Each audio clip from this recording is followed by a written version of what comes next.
Good evening, everyone, and welcome to our Wednesday Facebook Live with GAE.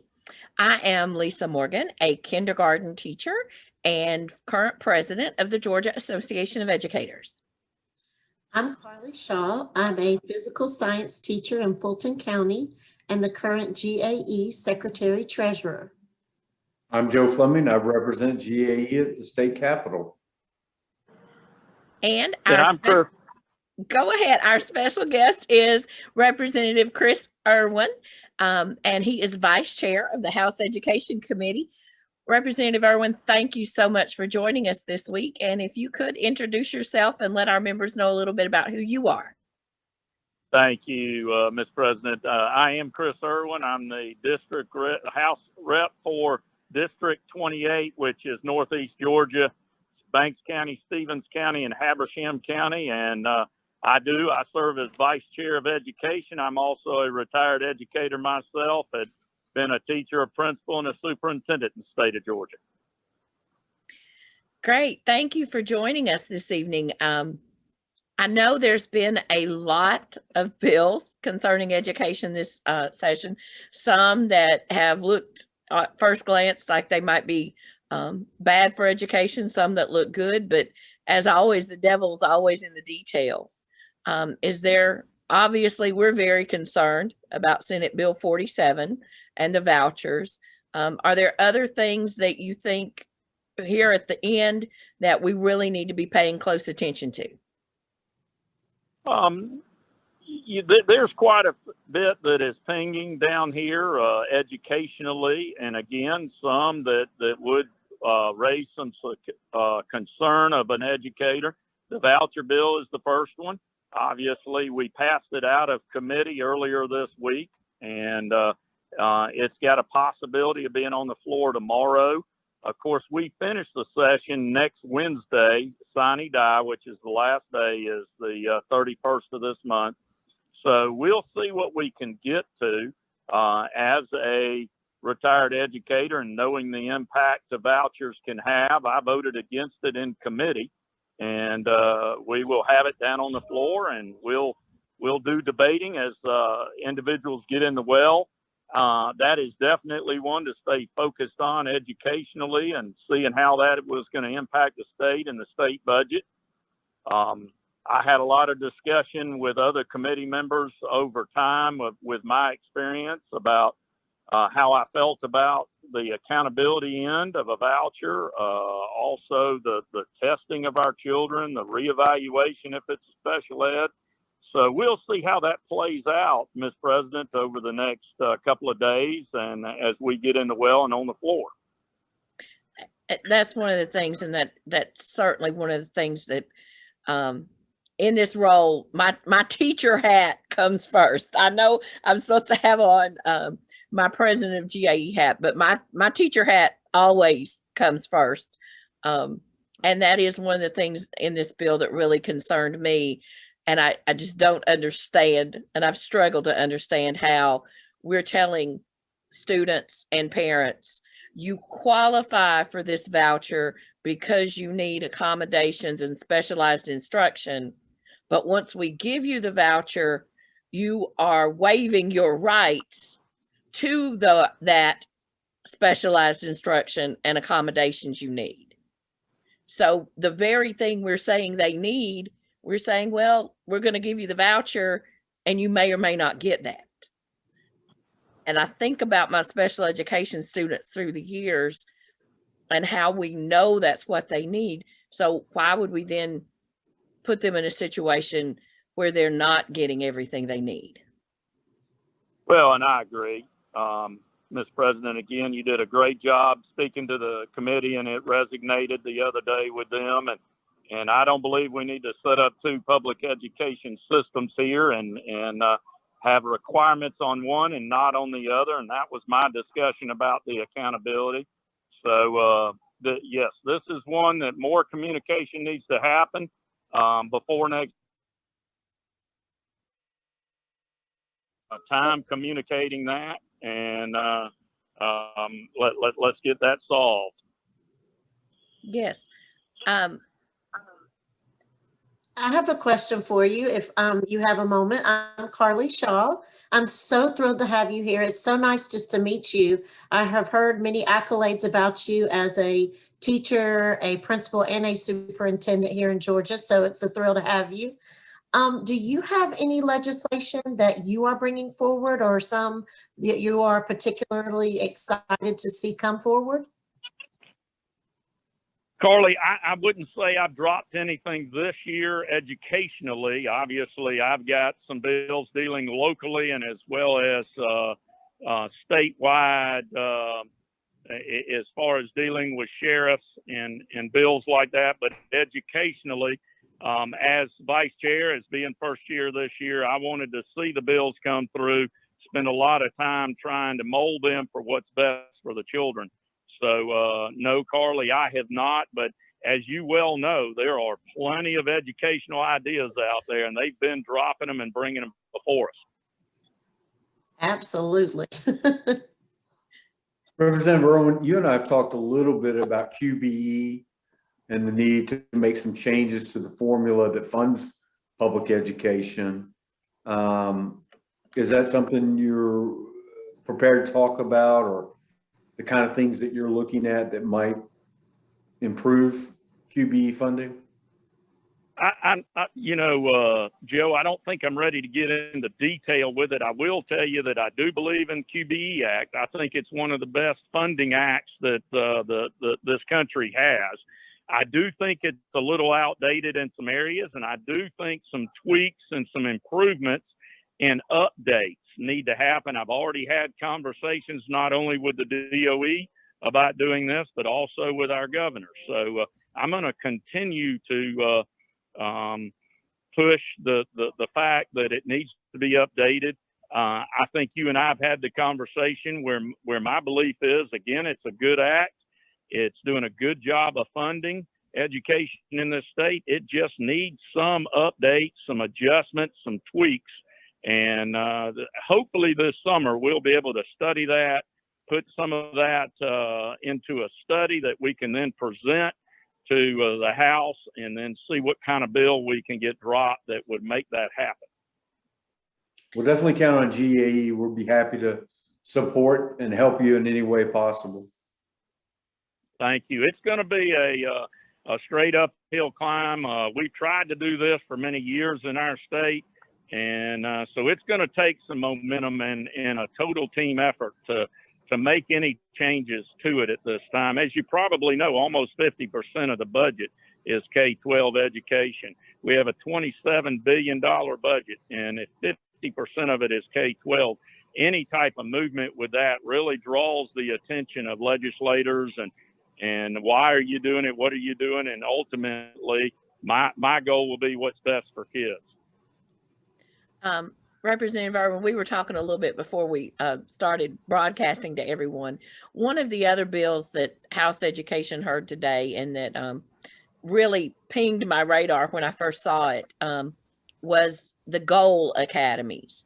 And for those of our members who aren't familiar with this, these are schools that are collaboratives for older high school students, young adults who may have dropped out or are potential dropouts. And so can you tell us a little bit more? I know you had experience with those academies as a superintendent, but what this legislation would do to those academies. As just a quick rundown, right now it's House Bill 153 in the House, and what we've got are 3 academies in the state, or what I will term as charter school: Mountain Ed, Foothills, and Coastal Plains. And they all 3 serve needs of our children that don't necessarily fit in the 8 o'clock to 3 o'clock standard of a child. So with that, they've offered a very valuable service. However, we've looked at it, and if we try to offer this throughout the whole state, that the financial end of it would be beyond our capabilities in the state. So the Goal Academy, our academies are looking to make it work back towards the local school system as a local charter, and then also continue to provide the services and the means they are providing them now. And thus making it where the children hopefully won't just drop out of school, won't leave us for whatever reason they are.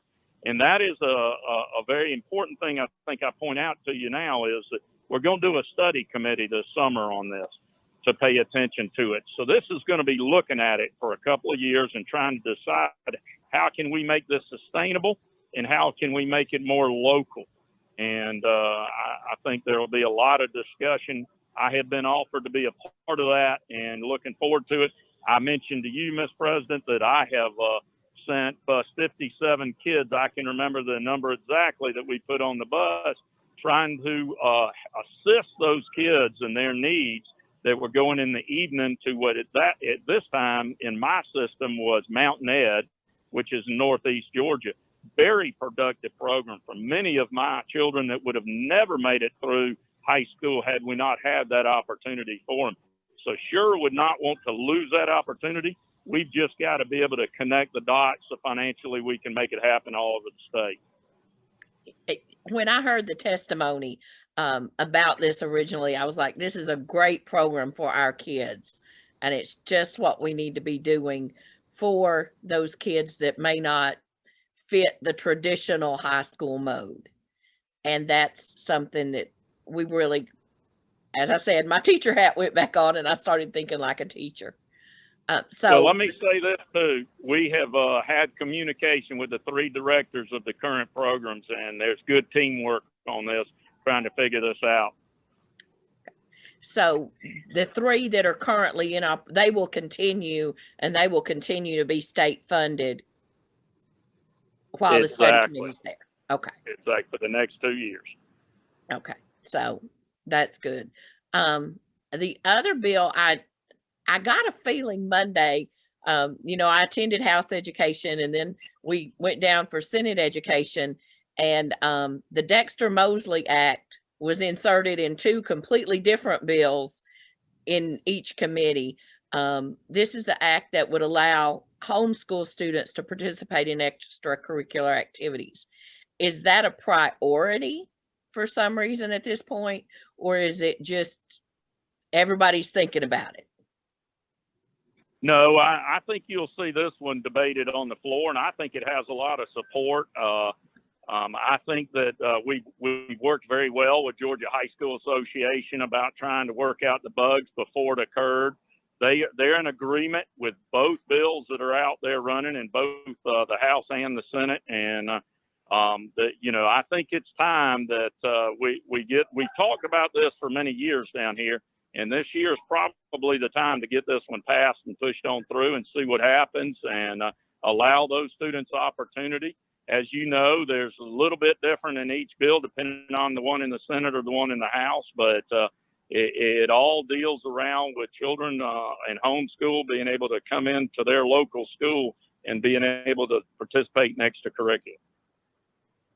Okay. I have a question for you, just to switch gears for a moment. This is Carly again. I love to ask this question because I like to know what drives people. And I'm just wondering, what made you decide to become a House of Representative? Carly, thank you for that question. As a young person, my father trained and my mother to serve your community. And so they really pushed me into the ministry, but my calling was education to the children, and I said that.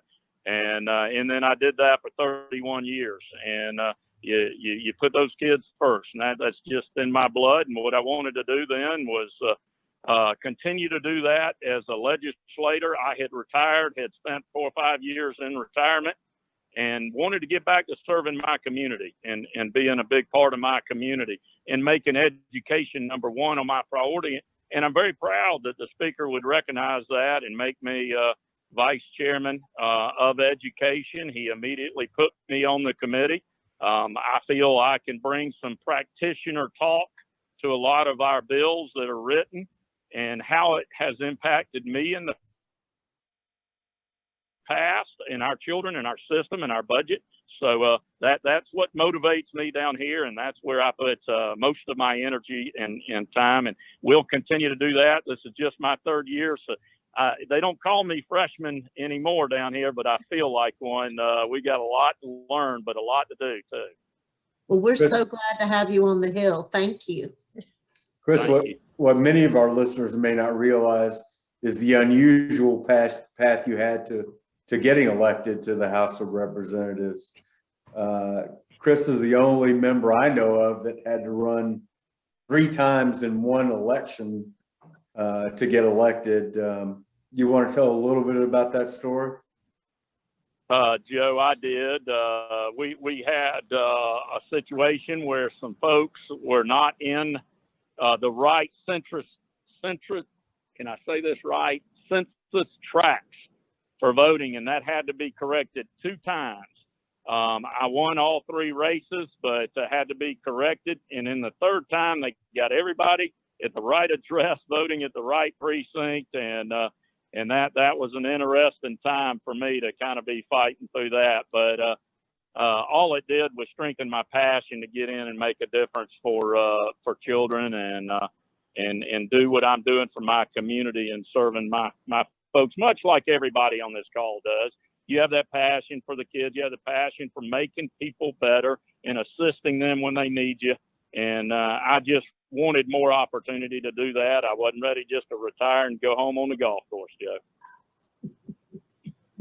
So that's, we always talk about that we need former educators or retired educators in decision-making places. I think that's something I shouldn't have said former, because I think once you're a teacher, you always are a teacher in many ways.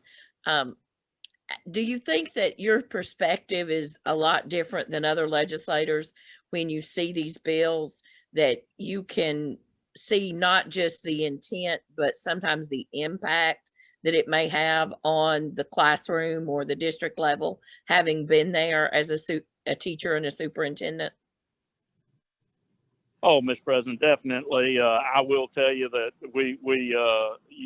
I got to tell you the end of, or what comes to mind with this is not only my past experience, but it's also the people I know and the people that can pick up the phone and very comfortably call Chris and say, let me tell you what I know about this and how this is going to impact my classroom or my school. And my phone's full of those. And other educators don't necessarily have that. They don't have that easy conversation with the teachers, with the principals that are out there, and that makes a difference for me. And then I always try to carry that back into the Capitol, is not that I feel this way, but I can tell you about this teacher that called me directly and had the conversation. That carries a lot of weight, not just how I necessarily feel it, but how I got these calls. We frequently, as legislators, only get what we'll call form letter emails. And those are not very powerful when there's 300 of them coming in one night. But a phone call, but a personal email, a personal text makes a big difference. And that's really helped me to charge in, to let them know and to communicate. And I'll tell you, I've been impressed. The other House members have done a very good job, and I think Joe will tell you this, of listening and involving me in their decisions about what they drop, how they drop it. I don't always have full control, but we try our best to communicate how that's going to impact our schools. I will definitely vouch for that. I think Chris has set himself up in 3 years as the go-to guy on education. Not only for members of his own party, the Republican Party, but for members on both sides of the aisle. And we're fortunate, the people of Northeast Georgia are fortunate, and the General Assembly is fortunate to have him in the House of Representatives. Well, Joe, thank you very much. And this is probably a good exit point for a politician right here. But, I can also tell you, I've noticed that I'm down to 3% on my phone. So I apologize if this thing cuts off anytime too quick. But if it's good with you, guys, I'm gonna sign off, and I'm willing to come back when we finish the session if we want an update of what I know from the vantage point I've got. And I just appreciate the service out of every teacher and every administrator in this state, what they do for our children, especially in the hardest time ever in history to educate children is right now. And because of the COVID and the things that we've got going on in this society, let's stay a team, let's work together, and let's make some difference for the state of Georgia. Thank you so very much, Representative Irwin, for joining us. And yeah, we don't want you to get your battery completely dead, because somebody may really need to get in touch with you. But thank you so much for joining us this week. And I'm sure we will see you through these last 3 days, speaking up for our students and educators in public education. And thank you so much for doing that. Thank you for having me. Thank you. Joe, let's talk about another bill. One of the bills that they put the homeschool in is an additional half credit in financial literacy. Right. So our social studies teachers that we consulted with told us that this class already exists, but now it would be a requirement for high school. So I think the bill is House Bill 681, if I recall correctly, from Representative Bill Yurta. And to be honest with you, I think it came up in committee today. Yep. There's, as I understand it, this is a bill that would require, it almost reminds me of the old home ec classes that we took in my generation, which were a patchwork of different things, but included kind of a, how to write a check and handle personal finances. And I think that's the intention behind this bill. Some of that is offered, as you pointed out, as I understand it, through social studies classes and maybe in other classes as well. But that bill, I believe, passed out of committee today in the Senate and is moving forward. Whether it's duplicative or not of existing requirements, Lisa, you and Carly know better than I do about that. But maybe we've gotten away from teaching those kind of personal responsibility and life management type classes when it comes to finances. The 2 high school social studies teachers I talked with said that it was definitely needed as a separate standalone course, that the skills and those things might be taught, how to do a budget in another class, economics, for example, but that they really felt like to really give the time and attention it needed to be a separate standalone course. I just realized I mentioned writing a check as an example. I don't even know if that's relevant in today's economy for kids today. They may never have to write a check in their lives, and may never have seen one, or that dates me a little bit. But certainly, bring it up to deal with the current kind of economic activity we have going on. They may not be writing a checkbook, but I think it would be even more important to talk about keeping track of your balance in your checking account. Yeah. I was going to say they still have to balance it though. Yeah, that debit card makes it easy. Yes, I know. Yeah, this will date me a little bit. I know my generation. The joke always was, how can there be no money? I still have checks. How can there be a problem? I still have checks. I can write a check. And today, it's real easy to swipe your card, or that's dating us. Our younger generation, to flash your phone to pay. But yeah, they still do need to know how to make sure that before you flash your phone to pay, that you have the money there to cover the payment. And that's the other thing, to write down the things that, you have set up as automatics, so you don't end up at the end of the month with that.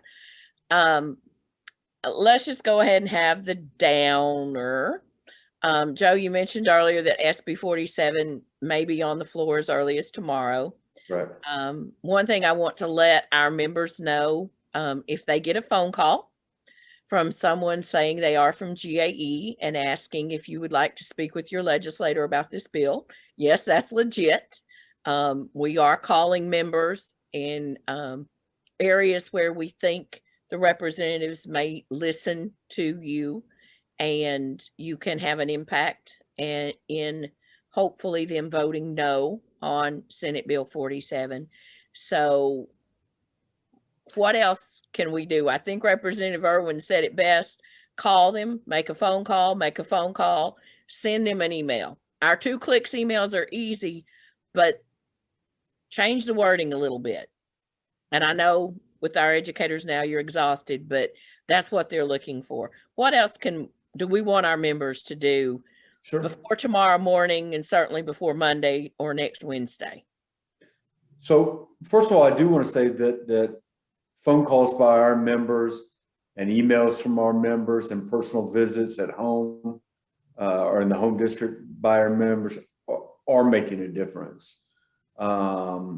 And that's why there was never a vote on the House voucher bill HB 60, is because we were persuasive enough and compelling enough in our argument that they didn't have the votes to get the bill passed. Now they've come back and they adopted a committee substitute in the House Education Committee this week that frankly does attempt to address some of our concerns and narrows the approach. But in the end, it's still a voucher bill. It takes money away from public schools for the benefit of private schools. And I think it's important to say that we should fully fund QBE before we start handing out money, state taxpayer money to private schools. So our past efforts have worked. What we need to do is to continue to make phone calls to your representative in your area, letting them know that you have concerns with this bill, that it's not good for students. As was pointed out earlier, it takes kids out of public school where they're required to have 504 plans that are necessary and make accommodations that are necessary, and ironically put into private school where they have no obligations to address those learning disabilities. So I don't think it's good for students or schools.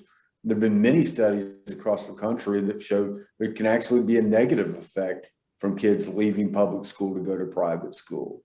So on our website at gae.org/campaigns, you'll find information on vouchers, information on the legislation in particular, but don't hesitate to pick up the phone and call them. You may not be able to reach them because it is kind of chaotic in these last days, but leave a message to your representative, tell them you oppose SB 47 and you want your legislator to vote against it. That's what will win the day on this bill. Now, the bill has passed House Rules Committee today and is on what they call a supplemental calendar, which means they have an initial calendar of bills that they're going to try to deal with tomorrow when they're in session. The supplemental calendar is, if we have time, we'll get to these. So the vote could be tomorrow, but you're right, it could be Monday. And then it still has to go back to the state Senate, where they can agree to the House changes, or they can insist on their original bill. And if they insist on their original bill, we'll go to conference committee for the two sides to try to iron it out. So the clock's ticking, but yeah, we need your voice more than ever. And feedback to legislators from constituents in their district is the most important tool that we've got. Did I hear you say that we could alter that email just a little bit, tweak it maybe to make it more personal, so that when we do send it, it's not the form letter as he just mentioned? Yes. Okay. When you're in that second click where this is going to be your email, you can erase everything that's there and type what you want. Yeah, you can modify that. And it's always a good idea to. I would suggest for our members, the first thing I would modify is I am a kindergarten teacher. I teach at Peachcrest Elementary School. I have taught there the last 19 years. And either I live in your district or I teach, my school is in your district. Let them know it's, who you are and why they need to listen to you. And our legislators really do. If you, like, I live in Gwinnett County, I teach in DeKalb County. Every time I have met with a legislator who is not my legislator, I don't live in their district, but my school is in their district, they know the school's in their district. And they are, because you're then speaking on behalf of their constituents, your students and their parents.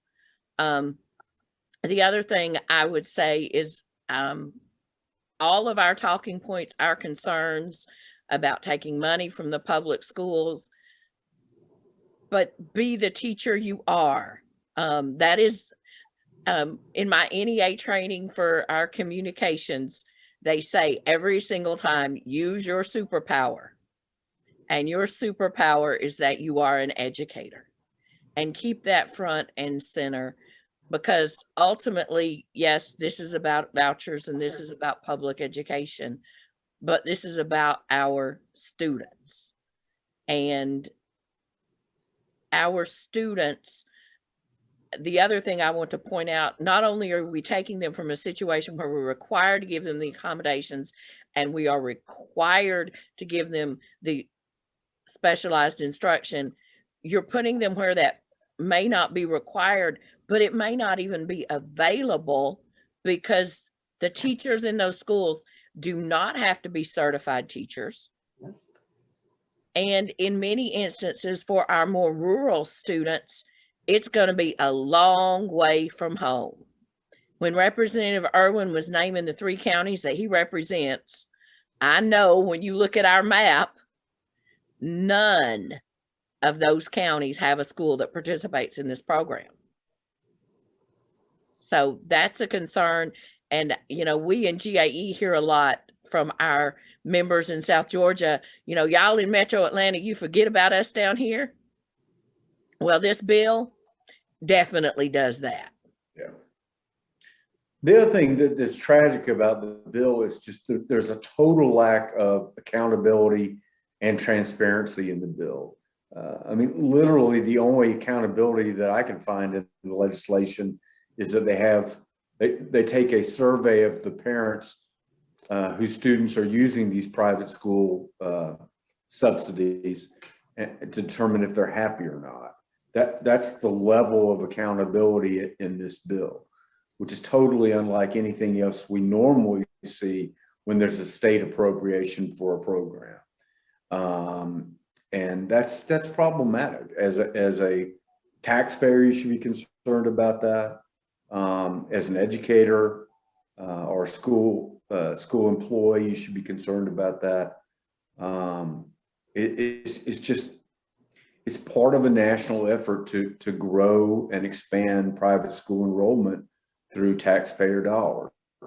And you look at legislation in other states, and they're always trying to expand the pool of students that are eligible, in many cases to students who don't even have a medical disability, and for families that make, well, as in the case of this bill, you could be the richest man in Buckhead living on Paces Ferry, and your family is still eligible for this private school voucher, which is insanity. Just insanity. So yeah, please keep it up. We'll keep you posted.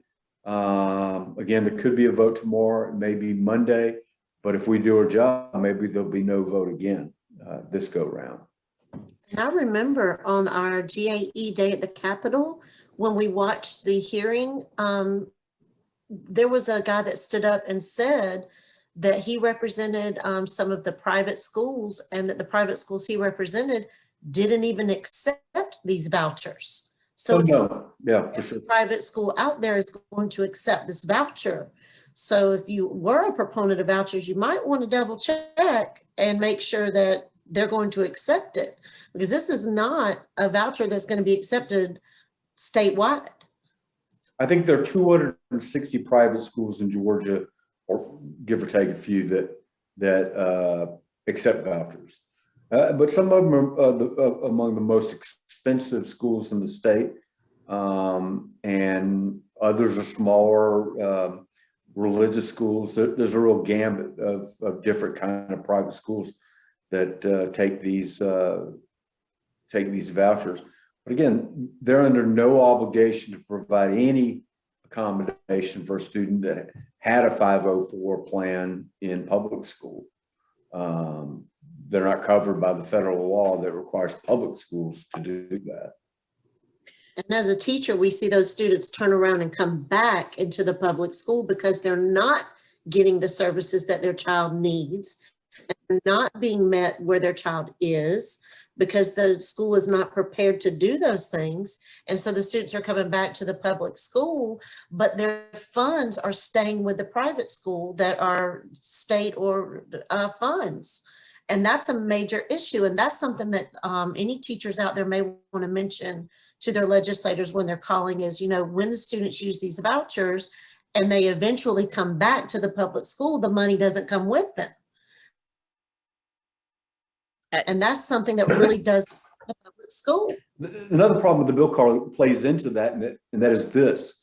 Once a child qualifies for these taxpayer-funded private school vouchers, it's available to them for the rest of their education through high school. So that student could take advantage of the voucher, go back to private school, and at some point go back and still be eligible for that state paid private school scholarship. A temporary disability diagnosed in third grade qualifies, first grade qualifies a student. And again, if that disability is resolved, and hopefully it is, that private school voucher stays with them through high school graduation.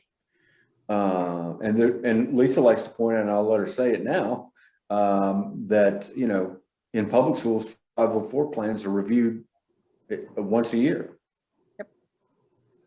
And as educators, Joe, we know every 3 years that child's eligibility is going to be reviewed. And Carly, data. Do we have the data on that child? Are we collecting the data on that child so that their eligibility can be reviewed? Have we as educators done what we need to do for that child? And that's reviewed every 3 years, whether they continue or things change for children. We all know that. Students get 504s because they had to have a surgery, and they're going to be out for some time, or they're going to be in a wheelchair in school, and they needed some accommodations. So you're telling me that if a student were to get an accommodation for maybe a special circumstance that, like you said, they grow out of or that goes away, they can still be eligible for this voucher from that kind of, wow. Well, and the other thing is that the Department of Education at any time can expand on its own the kind of conditions that would qualify a student.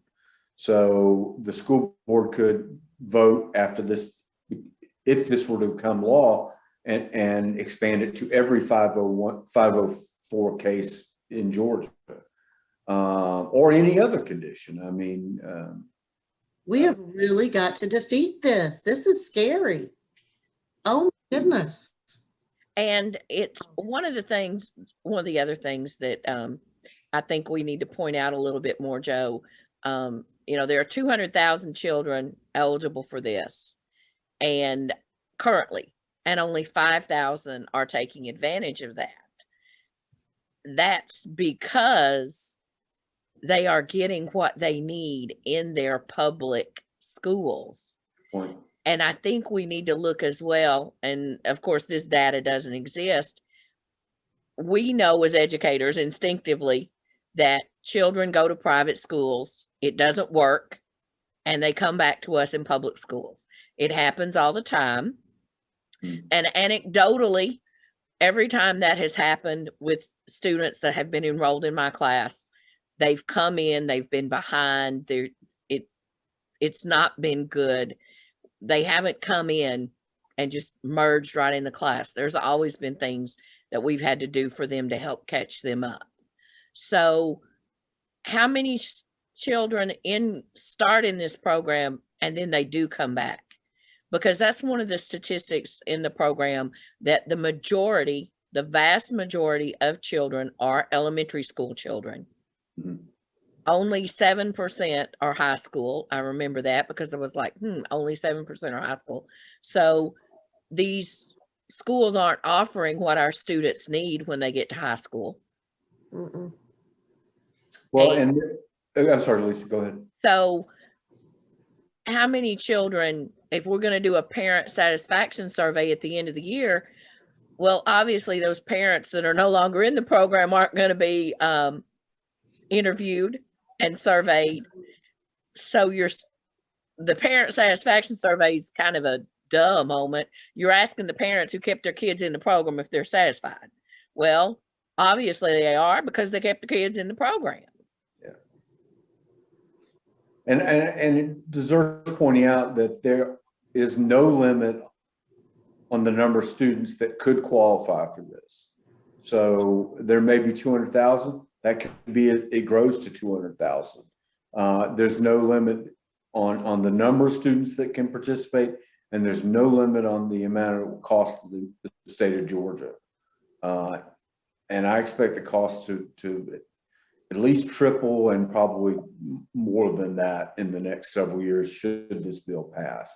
And that's money away from public education and any number of other programs that health programs and things of that nature. So it's a real test of priorities, and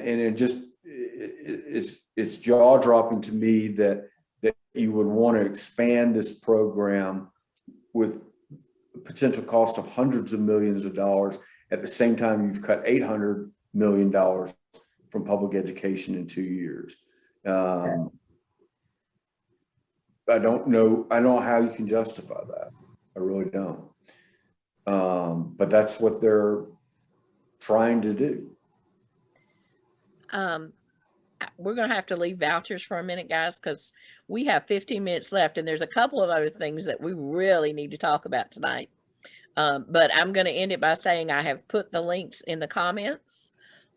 Please do the 2 clicks, send your email, personalize that email, and then look up at the top and see who your representative is that you are writing.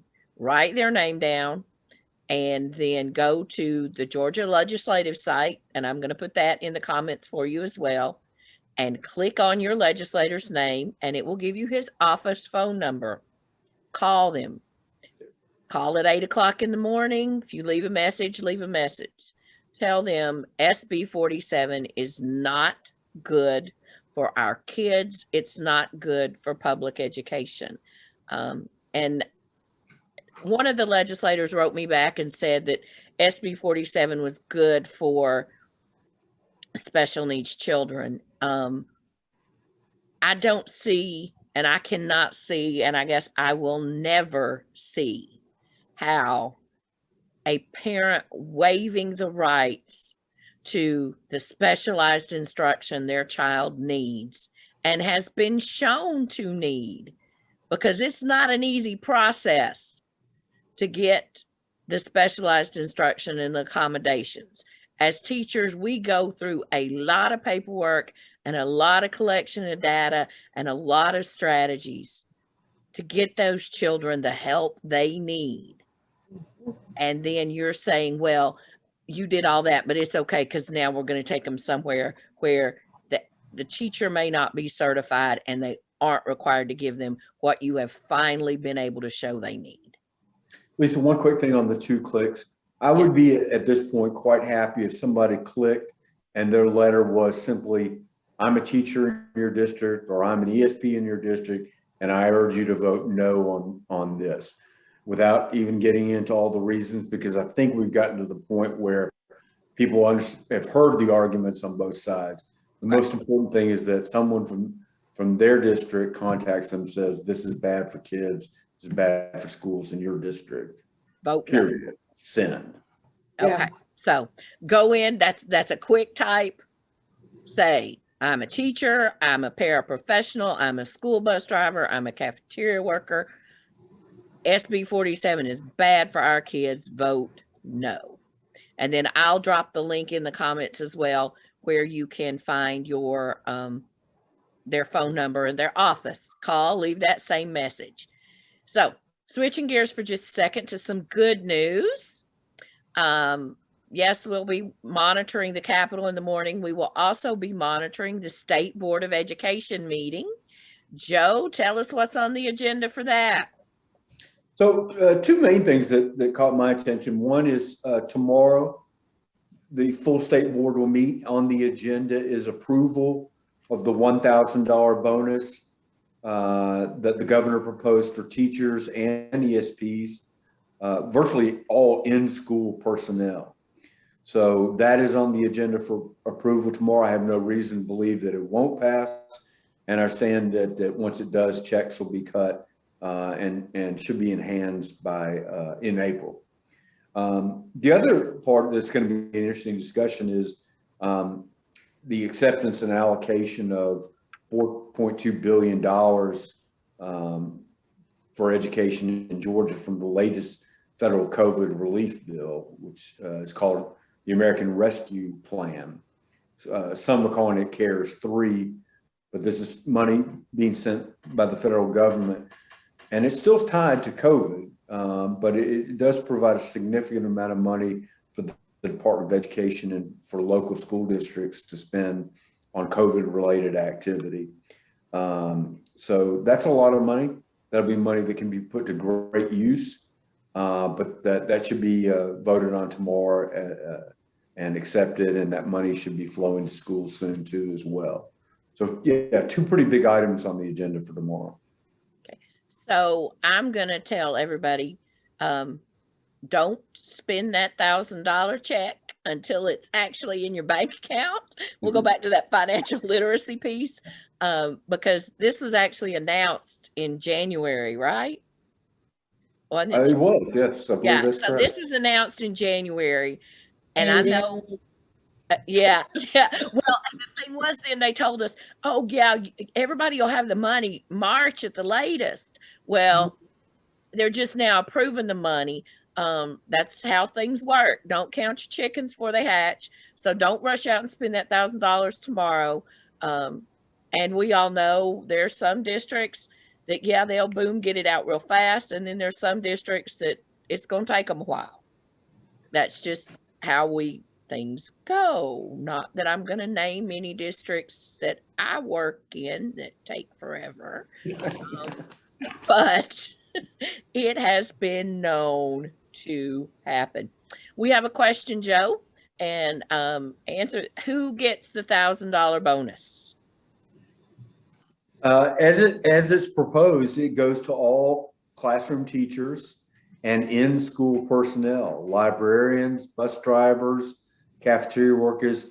It is intended to catch everybody who's on the front lines in schools. So it should be everybody in the school, as I understand it, and I believe that's consistent with the way the motion is written. So our custodians. Correct. Okay. Correct. So anybody that works as assigned to a school building or drives the bus bringing the children to us will be getting this $1,000. And I understand the language is written in a way that would prevent a school system from using that money for any other purpose. So it has to go to these bonuses or it has to be sent back. Okay. We've got more questions. This $1,000 is not taxed, correct? And I think that's probably incorrect. I think that is incorrect. I think I've been told by the Department of Education that that's a matter between the recipient and the IRS.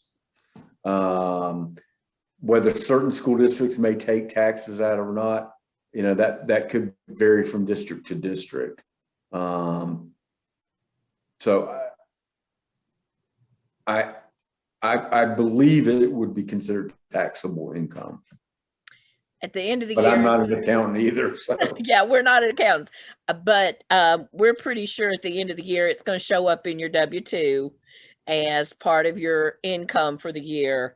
The one thing we do know is TRS will not be deducted from it because TRS has said this is a special, it's a bonus. It's not regular compensation that would count towards our TRS. So we won't be paying TRS out of these funds, but it also won't count towards the calculation of your benefit should you retire this year or next year. Is there a salary cap? No. Not for the bonuses, no. So if you are a teacher with 30 years and a doctorate degree, you're going to get it just like the first year teacher with a bachelor's degree. Yeah, and I think it's important to point out also, Lisa, that GAE does not, while we're appreciative of this bonus, we do not believe it is a part of the governor's commitment to raise the salary step schedule for teachers.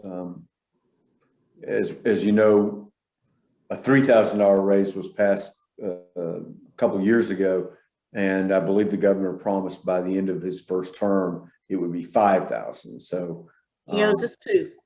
Yeah. That's right. Okay. The next one says, we've got a couple of people saying they don't think it's taxable. Again, we're not accountants, not a tax attorney. Consult your tax professional. And then will it be a separate check? That may vary depend on your district to district. Yeah, exactly. Now, we all know that we want it to be a separate check because they don't take as much taxes out on it. And it would make sense for it to be a separate check. But again, what makes sense to us doesn't mean that's what the district's going to do. And we have a question, Joe. I've got two things. First thing, I've got somebody from Clayton saying they received a bonus 2 days ago. The good news for you in Clayton County is that you received 2 days ago was what your district provided for you. You may be getting another $1,000 coming soon. I think Cobb has done some bonuses too, and yeah, either APS or Fulton. So that's great. That's great that local districts are also chipping in to recognize the hard work of educators in our schools. Okay. We have a question, and this next question, I think, is going to be a much longer discussion than what we can do tonight. What type of resources can the school district purchase with the American Rescue Plan money? And it's pretty much wide open, the different things they can do, but there are some restrictions. And I'm not sitting at my desk with my list, but we will have more information for you on that coming.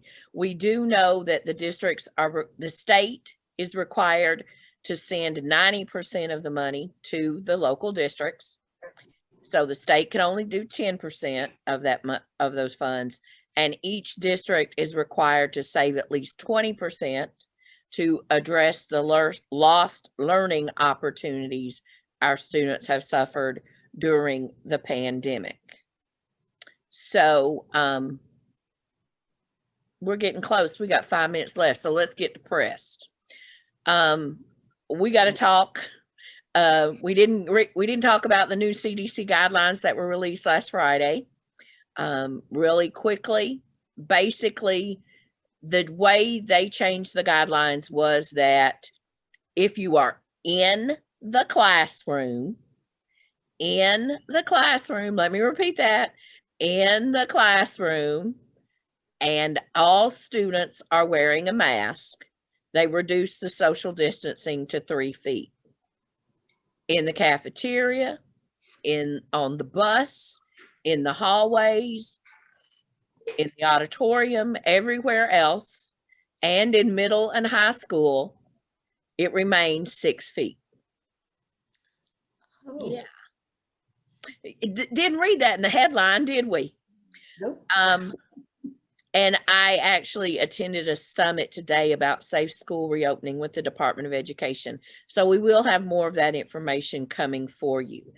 But the key for everybody to remember is that the CDC guidance continues to recommend and require and say we have to layer the mitigation strategies. And number one, everybody should wear your mask. Number two, social distancing. And it says in this that adults should maintain 6 feet of social distance no matter what the situation is. So even in the classroom, when it says students can have 3 feet of distance, it says adults still need 6 feet of distance. Frequent hygiene and hand washing and cleaning. Improving the ventilation, testing and contact tracing. And all of this is to remain in place whether you have been vaccinated or not. So that's probably something we'll talk about a little bit more, that educators are able to be vaccinated now. Many of you I know are vaccinated. Many of the school systems are providing that. And some of you have gone to other states. Some of you have made it work for yourselves, and that's what educators do.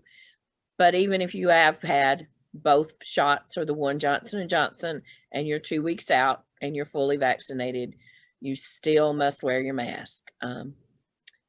They are saying now that middle and high school students may be able to be vaccinated in the fall, but for our elementary students, they're saying beginning of 2022. So everybody, wear your mask, wash your hands, keep your social distance, stay home if you're sick. The same things we've been saying all along.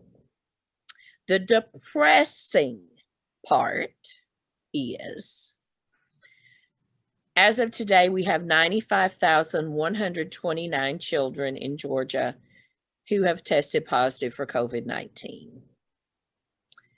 Last week, that number was 93,904. So that's about 1,200 in a week. We've all seen that the total population in Georgia, the numbers are going down. The numbers are going down. The numbers are going down. That's not true for our children. October is kind of where the numbers are back where they were in October for the full population. In October, it was 100, our average was 153 new cases in children a day. We're still at 180 children a day. Yeah, so we're still not going down. Is there any, we have a question about this. Is there anything they are doing for folks who have asthma and cannot wear a mask all day? I don't know. Wear your mask. I mean, that's the thing. We're all, speak to your doctor about the mask. Because the research has shown that the face shields are not as effective. Hey, Lisa, I've got one upbeat thing. A shout out to Shauna Ray Brooks in Emmanuel County. I don't know if the full clip is available online, but she was on 60 Minutes. She's a GAE member and did a really, really nice job. She's been through a tough time with COVID, but she was a great representative for educators on the 60 Minutes program. Yes, she was. And I will also let everybody watching know that The parent that was on there from Walker County is also working with our leaders in Walker County and our members in Walker County, and has been since the beginning, in asking that they have a mask mandate. So a lot of times you won't see GAE's name out front on something like that, but a lot of times we are working with people to make sure that that story does get out. And we are thrilled that Sean Ray is doing better, and hope she's able to get back to her classroom with her students, because we all know that's where we all want to be. We just want to be there safely. So thank you all for joining us this evening. We'll be back next week in some sort of fashion, because next Wednesday is Sine Die. So Joe may be running around at the Capitol, pulling people out, saying, hey, say hi to GAE. But we will be here next Wednesday. And we will be sending you legislative alerts between now and then. Go in, send your letter, stop SB 47, vote no, and make your phone call. I just made mine personalized and sent it off while we were talking. Excellent. So it's that, I told y'all it was easy. That easy. It's easy. All right. Thank you all so much for joining us this evening, and we will see you next week at 6:30.